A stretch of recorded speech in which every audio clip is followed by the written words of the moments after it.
Hey guys, how's it going? Tong here.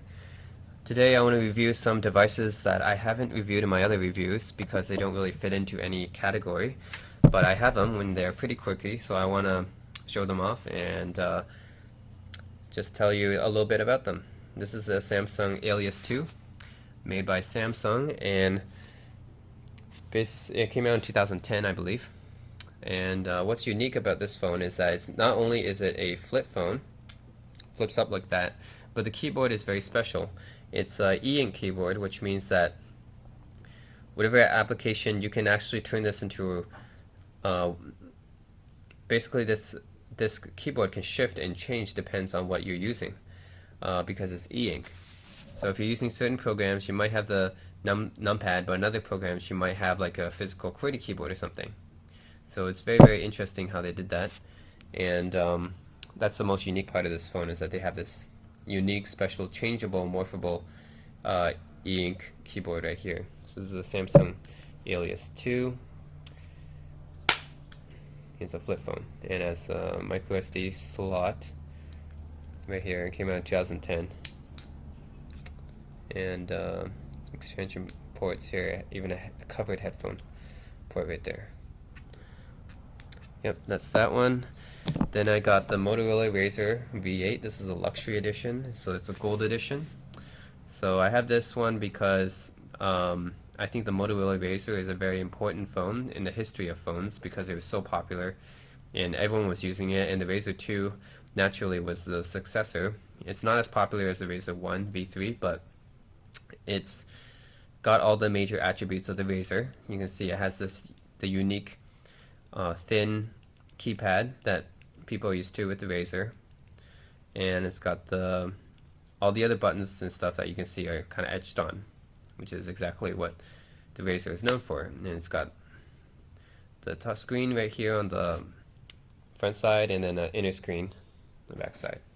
This is the gold version with a removable battery. So you can see on the battery it's actually pretty nice. It's got a nice leather feel to it, very nice luxury feel.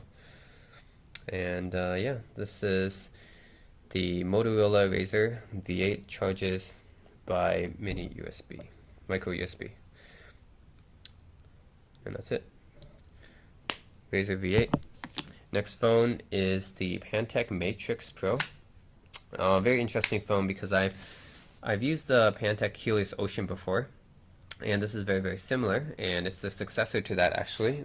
I think this came out in 2008 or 2009 actually, 2009. And the most unique thing about this phone, like the Helios Ocean, is a dual slider. So it slides up to reveal a keypad much like the Motorola Razrs, because it has this etched on feel, very thin feel to it, this numpad, and also slides up this way to reveal a QWERTY keyboard as well. It also has a secondary numpad here. So this dual slider design is pretty unique, I think. Not many phones have it, but Pantech is one of the few that make it. And yeah, why not have two keypads? As with my Nokia phones, you can see that I'm a big fan of phones that have physical keyboards and unique physical keyboards at that. So this is the Pantech Matrix Pro. Alright, next phone is the Casio Ravine 2. This phone is known, like the NEC Terrain, for being very durable and rugged, and you can tell that it has the same kind of rubber proof casing, and it's tested to the military standards as well, just like the NEC Terrain. And except this one is a flip phone, so you can use it as a normal flip phone.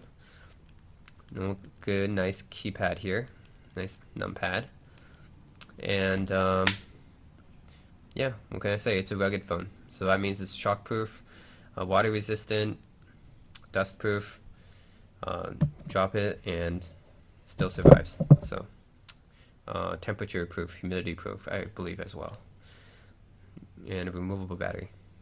Yep, this is a Casio Ravine 2. Next phone I have is Sony Ericsson W990. This is so Sony Ericsson made a line of phones called the Walkman, which is basically a music phone. And so they made a music phone series called the Walkman phone, and they made a camera phone series called the Cybershot phones. So this phone is basically the ultimate end result of both those devices, because this combines a good camera with a good music capability. So you can tell that like other Sony Ericsson Walkman designs, it looks like it has the typical Walkman design. You can open up and you have good controls here on the side for playing your music. You have skip a track, next track, go back and play and pause. But as well, you have the cyber shot capability of having a good camera as well. So you have an 8.1 megapixel camera here, which is pretty good back in the day, and movable battery as well, and you have nice flash. So it's a good camera and good for playing music as well, since you have music specific controls, and it has a slide up numpad. And yeah, this is a Sony Ericsson W995. Yes, the Walkman phone. Next up, the Blackberry Torch 2. And I like this phone because if you want to use it as a touch phone, you can.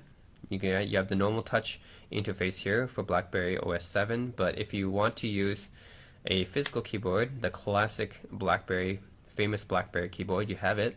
And I like Blackberry keyboards. It's very, very tactile. You can just hear the sound that you make when you click it. Very, very tactile.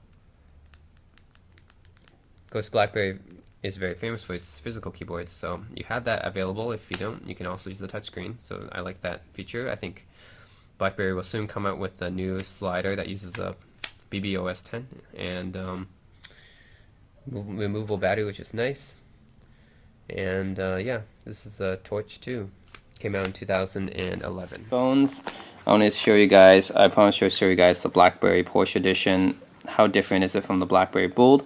Well, it's got this nice purple background, and you have the Porsche. It's supposed to have the Porsche skin and clock and thing, but other than that, there's nothing of note here. It's basically your standard 2011 era Blackberry interface, which is to say not too much is here. So let's see, we can see, yeah, you have your standard stuff here. Text messages, browser, Blackberry Messenger. So basically all the same thing from Blackberry Bold, except you got a cool, nice keyboard to play with, and this purple skin. And you have a special pin, I believe. You have a special pin identifying you as a Blackberry Porsche user, Porsche design. Yep. So yeah, other than that, it's got a nice back. But I would still prefer to use my Blackberry Passport because it's more modern.